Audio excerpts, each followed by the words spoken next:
Minha terra tem palmeiras onde canta o sabiá. As aves que aqui gorjeiam, não gorjeiam como lá. Nosso céu tem mais estrelas, nossas várzeas têm mais flores. Nossos bosques têm mais vida, nossa vida mais amores. Em cismar sozinho à noite, mais prazer encontro eu lá. Minha terra tem palmeiras onde canta o sabiá. Minha terra tem primores, que tais não encontro eu cá. Em cismar sozinho à noite, mais prazer encontro eu lá. Minha terra tem palmeiras onde canta o sabiá. Não permita, Deus, que eu morra sem que eu volte para lá, sem que desfrute os primores que não encontro por cá, sem que ainda viste as palmeiras onde canta o sabiá.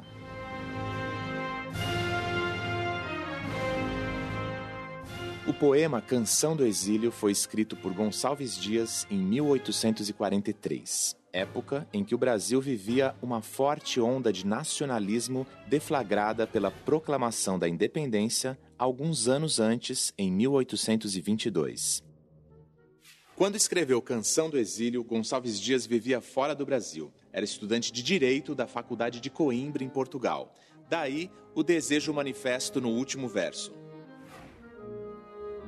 Não permita, Deus, que eu morra sem que eu volte para lá, sem que desfrute os primores que não encontro por cá, sem que ainda viste as palmeiras onde canta o sabiá. Bem, Gonçalves Dias voltou para o Brasil, avistou novamente as palmeiras, ouviu o canto do sabiá e viu seu poema ganhar prestígio. Mas ele provavelmente não imaginou que seus versos iriam aparecer em outras obras literárias das mais diferentes épocas.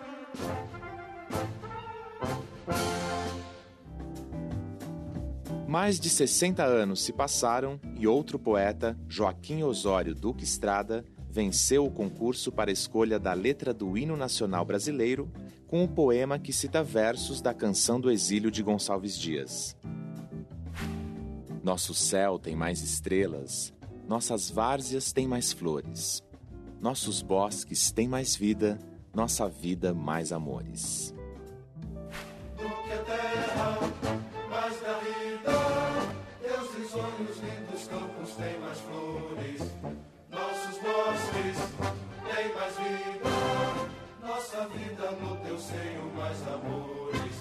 Essa inserção de um texto em outro tem nome. Se chama intertextualidade implícita. A intertextualidade implícita é quando partes de outros textos estão de alguma forma marcados no texto novo.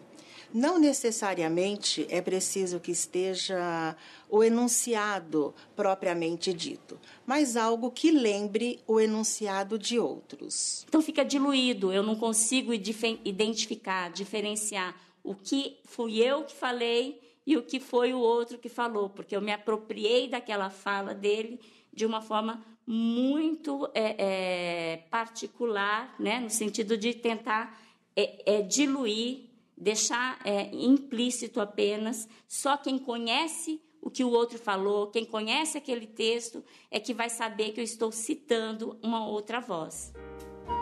E se você pensa que a intertextualidade com a Canção do Exílio parou no hino nacional, se engana. Nos anos 20, auge do movimento modernista no Brasil, Oswald de Andrade se debruçou sobre o poema de Gonçalves Dias para escrever o seu Canto de Regresso à Pátria. Veja um trecho. Minha terra tem palmares, onde gorjeia o mar. Os passarinhos daqui não cantam como os de lá. Minha terra tem mais rosas e quase que mais amores. Os 81 anos que separam os poemas de Gonçalves Dias e Oswald de Andrade mostram as diferenças na visão que cada um tinha de nacionalismo. Gonçalves Dias foi da primeira geração de escritores do romantismo, que se caracterizou pela exaltação de aspectos positivos de forma idealizada. Oswald de Andrade foi um dos precursores do movimento modernista e sua obra tem tom crítico. Enquanto que Gonçalves Dias diz: minha terra tem palmeiras onde canta o sabiá, o Oswald, numa atitude bastante crítica, diz: minha terra tem palmares onde gorjeia o mar. Ora, Palmares é uma referência clássica aos quilombos, não é? E, portanto, há uma crítica aí à escravidão. E o mar gorjear também tem uma oposição com o canto do sabiá. E é importante perceber que o primeiro poema ele faz parte de uma geração romântica que tinha o amor como forma de expressão muito positiva. Já o poema de Oswald, ele diz: minha terra não tem amores, ele já está negando aquela vertente romântica própria do romantismo.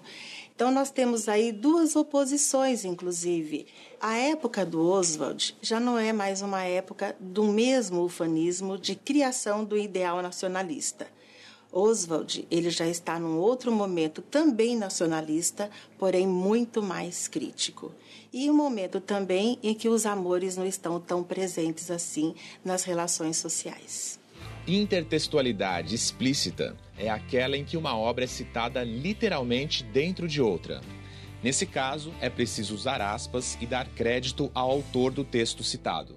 Quando a gente vê numa notícia de jornal, ou numa reportagem, ou num artigo de opinião, o autor do texto citando literalmente, né, a fala do outro, né, quando eu vejo trechos de depoimentos que as pessoas deram para reportagens, para notícias, ou citações que o autor de um artigo de opinião faz para reforçar a sua argumentação, né, cita um especialista no assunto.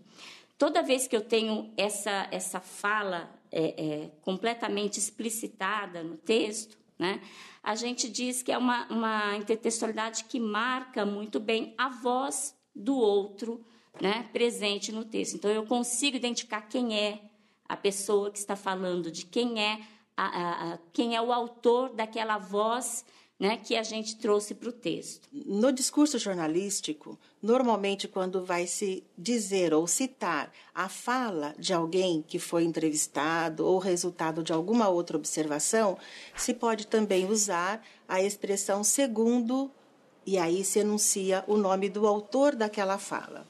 No mundo acadêmico, é uma forma de respeito e de referenciação aos autores que são utilizados no universo científico. A intertextualidade estilística se dá quando não há trechos literais de outra obra. A intertextualidade estilística é a mais sutil, porque é preciso perceber e saber, naquele texto novo, o que é que está sendo trazido de outros textos. Por exemplo, um conto atual, ele pode retomar de alguma forma temas de que foram tratados em outros contos. No conto João e Maria, de Ricardo Ramos, vemos várias referências a um conto de fadas escrito pelos irmãos Grimm. O título é o mesmo e os personagens são crianças em situação de risco. No conto de fadas do século XIX, os dois irmãos conseguem se livrar da bruxa má e voltam juntos para casa. Mas vocês parecem tão famintos e como são magrinhos. Na história atual, Maria passa a enxergar através das córneas doadas pela mãe de João, que morreu muito jovem. Dessa forma, o autor dá a ideia de que as duas crianças saem da escuridão.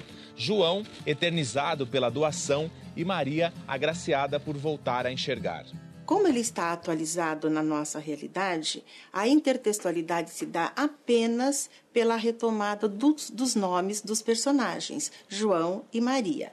E por uma questão que pode ser observada lá nos irmãos Grimm, a parceria entre os dois irmãos para resolver a situação conflituosa em que eles se encontravam.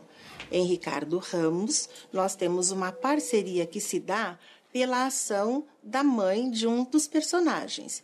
E a parceria se concretiza a partir do momento em que há a doação dos olhos para resolver um problema de espera muito longa da menina. Então, há uma vinculação temática, e daí podemos dizer que estilística. Ela está presa no forno, estamos salvos! Obrigada, irmãzinha, muito obrigado. Eu bati a porta do forno e tranquei a bruxa lá dentro. Essa é a melhor notícia que eu já ouvi na minha vida. Os autores que trabalham com intertextualidade costumam dizer que não há textos genuinamente novos. Todos os textos com os quais nós dizemos as nossas coisas hoje, eles estão marcados com textos que vêm sendo construídos ao longo da história.